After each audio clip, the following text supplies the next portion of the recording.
Hello everyone, welcome to Banking Mentors. My name is Ruhi, and in this video we shall be discussing SBI PO pre 2019 paper analysis.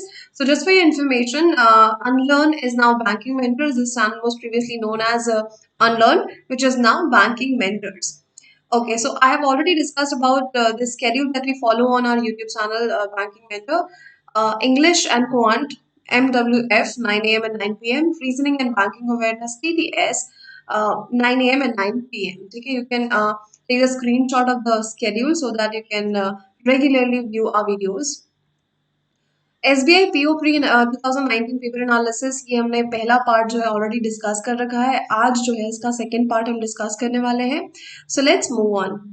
ये कुछ मैंने आपको चीज़ें बताई हुई थी कट ऑफ के बारे में एंड क्वेश्चंस जो कौन कौन से पूछे गए थे, कितने कितने मार्क्स के थे, ये सब मैं पहले इस वीडियो में डिस्कस कर चुकी हूँ। अगर आपने नहीं देखा है तो ज़रूर इसको देख लीजिएगा। These were the questions that I had discussed in the previous video. Now let's move ahead and इसके second part की तरफ चलते हैं. So here is the second part. Okay, so इसमें देख सकते हैं आप ये फिलर्स का क्वेश्चन है। फिलर के क्वेश्चन पूछे गए हैं इसमें। Again fill in the blank है और आपके सामने ऑप्शन जो है 1 से 5 तक ऑप्शन दिए हुए हैं और एक क्वेश्चन है जिसमें एक ब्लैंक दिया हुआ है। So let's read it out. The controversial land acquisition bill was introduced in the Lok Sabha dash strong protests and by the opposition which termed the major anti farmer, ठीक है, which termed it है ना, anti farmer bill बोला है इसको। और तो ये जो है बिल कंट्रोवर्सी में था। ये कंट्रोवर्शियल लैंड एक्विजिशन बिल जो है pass was introduce in the Lok Sabha के बीच में, किसके बीच में, स्ट्रॉन्ग प्रोटेस्ट्स के बीच में। तो अगर यहाँ पे देखा जाए तो कौन से पार्ट ऑफ स्पीच की जरूरत है, इफ यू आस्क, यहाँ पे जिस पार्ट ऑफ स्पीच की जरूरत है दैट इज प्रेपोजिशन, ठीक है, ये होता है प्रेपोजिशन। और ये समझ में कब आता है कि कौन से पार्ट ऑफ स्पीच की जरूरत है, जब आपकी रीडिंग थोड़ी बहुत अच्छी है and you are able to comprehend the contextual meaning, right. अब ऑप्शन एलिमिनेशन पे आते हैं। Seeming absolutely wrong. यहाँ पे सीमिंग का कोई सेंस नहीं है। लग रहा था, यहाँ पे ये होना, इसका कोई सेंस नहीं है। एब्स्ट्रैक्टेड यानी होता है इनअटेंटिव होना, जिसका यहाँ पे कोई सेंस नहीं बनता। अमिड, यस, के बीच में, और अमिड एक प्रेपोजिशन भी है, तो यहाँ पे जिस वर्ड की रिक्वायरमेंट है दैट इज अमिड, है ना। The controversial land acquisition bill was introduced in the Lok Sabha amid के बीच में strong protests या फिर strong protest was surrounding when that bill was introduced in the Lok Sabha, ठीक है। It is not distracted as well. तो यहाँ पर ऑप्शन आप देख सकते हैं कि एलिमिनेट किया हमने ऑप्शंस को और ऊपर से हमने देखा कि यहाँ पर किस पार्ट ऑफ स्पीच की जरूरत है। ये दोनों चीजों ने हमें हेल्प किया, इधर दिस और दिस, है ना। या तो ऑप्शन एलिमिनेशन पे आप आ जाइए या तो आप पार्ट ऑफ स्पीच समझ जाइए उसका। आगे बढ़ते हैं नेक्स्ट क्वेश्चन की तरफ। Surprise inspections, hefty fines, and strict dash have ensured that New Delhi railway station looks clean and tidy and meets commuters' expectation. ठीक है, यहाँ पे लिखा हुआ है कि सरप्राइज इंस्पेक्शंस, है ना, हेफ्टी फाइन्स, बहुत ही ज्यादा फाइन, एंड स्ट्रिक्ट वर्ड। अगर यहाँ पे देखा जाए तो स्ट्रिक्ट ऑप्शन को देखें और यहाँ पे अगर रिक्वायरमेंट देखें ऐसे वर्ड की, तो यहाँ पर एक नाउन चाहिए डेफिनेटली, है ना। अब यहाँ पर देखते हैं sincerity, strict sincerity doesn't make sense. Strict vigil, yes, vigil मतलब होता है वॉच रखना, ठीक है। स्ट्रिक्ट विजिल यानी वॉच रखना होता है, राइट। तो अगर हमने यहाँ पे देखे तो ये this word is absolutely correct, क्योंकि यहाँ पे सर्विलांस या वॉच रखने की या लुकआउट करने की बात की जा रही है। किसकी बात की जा रही है? लुकआउट करने की, है ना, ध्यान देने की, वॉच रखने की। It is not deadlines, it is not negligence, है ना। कोई डेडलाइन की बात नहीं हो रही है ना, कि ये आखिरी लाइन होगी या फिर ऐसा करना है वैसा करना है। तो this is not the appropriate word here and negligence is of course not, ठीक है। तो the correct word here is vigilance, ठीक है, विजिल। नेक्स्ट बात करते हैं। Industrial dash of carbon dioxide and other planet warming green house gases have boosted the global average temperature by about 0.8 degree Celsius since the beginning of the industrial revolution. यहाँ तक पढ़कर ही बच्चों समझ में आता है कि देखो क्या बात की जा रही है। कार्बन डाइऑक्साइड के साथ साथ अदर प्लैनेट वार्मिंग गैसेस जो है वो ग्रीन हाउस गैसेस जो है वो ग्लोबल टेम्परेचर को बढ़ा रही है, को बूस्ट कर रहे हैं। तो कार्बन डाइऑक्साइड का क्या बोला जाएगा? इसका निकलना। और ये कहाँ से एमिट होता है, कहाँ से निकल रहा है? इंडस्ट्रियल तरीके से एमिट होने की बात की जा रही है। और एमिट मीन्स एमिशंस, ठीक है, इंडस्ट्रियल एमिशंस ऑफ CO2, ठीक है। आप देखेंगे यहाँ पे containments, industrial containments no, uses CO2 uses की बात नहीं की जा रही है, उसके एमिट होने की बात की जा रही है, उसके एटमॉस्फेयर में आने की बात की जा रही है, जिससे जो टेम्परेचर है वो राइज हो रहा है. It is not chemical also. ठीक है, ये आपका हो गया. क्लियर सी बात है. एमिशन बिल्कुल आसान चॉइस थी एंड यहाँ पे कॉन्टेक्चुअल मीनिंग से आप इसको समझ सकते हैं. ठीक है, आगे बढ़ते हैं.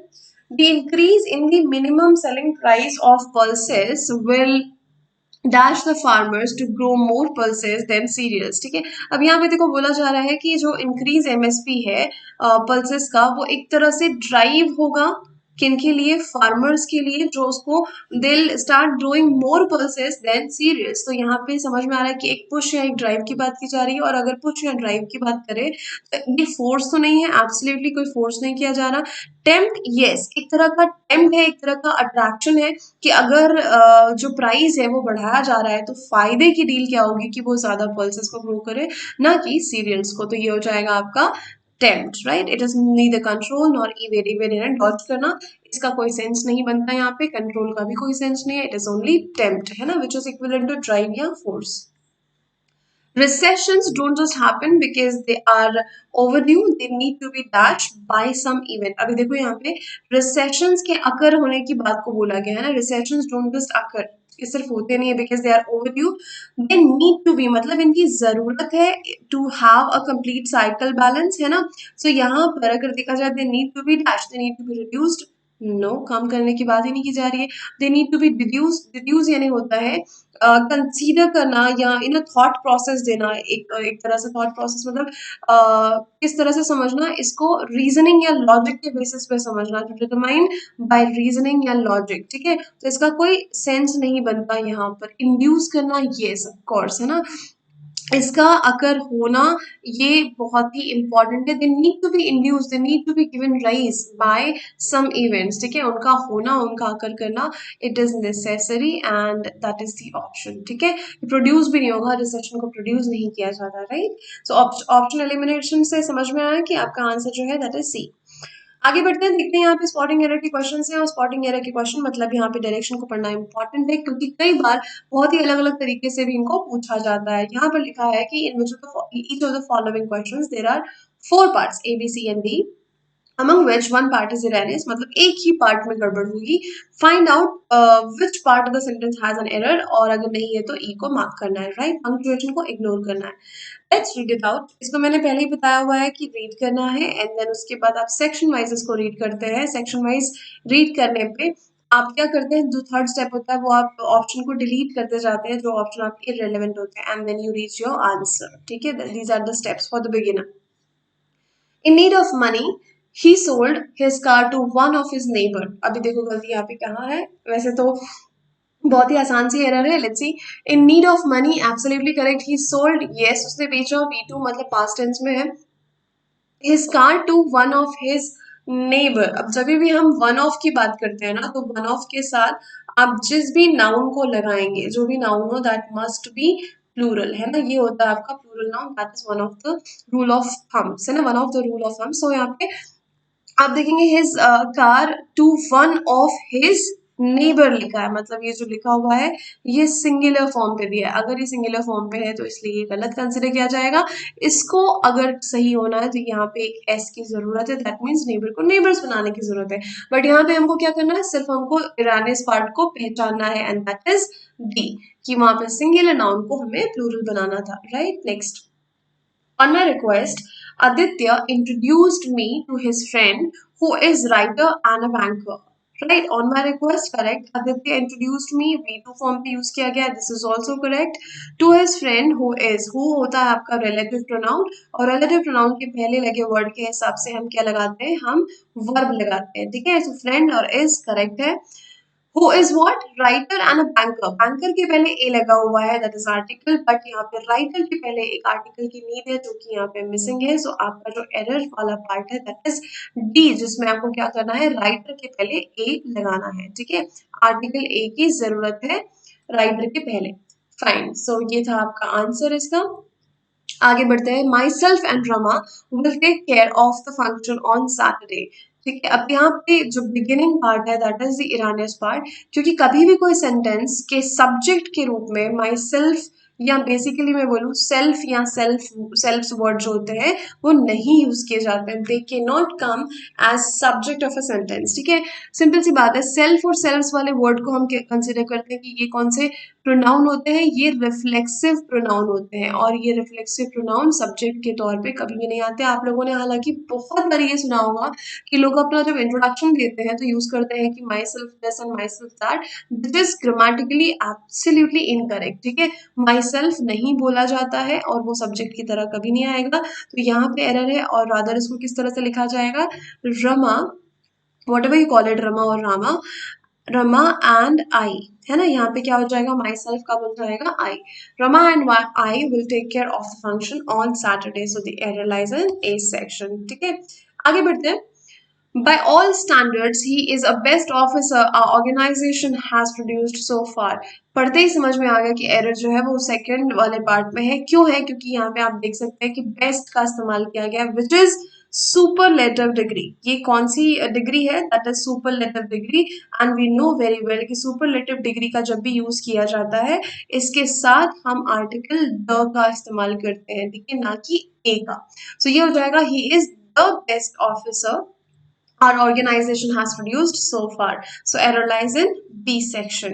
ठीक है, नेक्स्ट हम देखते हैं, most of the Himachal Pradesh is an extremely fertile region between which the river Beas flows. अभी देखो यहाँ पे सिंपल सी बात है, जो एरर है वो आपकी इस पार्ट में है जहाँ पे बिटवीन का यूज किया गया, this word between is not needed here, rather यहाँ पे कुछ और चीज आनी चाहिए, एंड दैट इज ट्रू, है ना। ये प्रेपोजिशन बिल्कुल गलत है, इसकी जगह पे जो होना चाहिए दैट इज थ्रू, है ना। कैसा रहेगा ये, most of the Himachal Pradesh is an extremely fertile reason through which, है ना, जिसके थ्रू, इस रीजन के थ्रू द रिवर फ्लोज। या थ्रू को समझने के लिए आई ड्रॉ समथिंग हियर।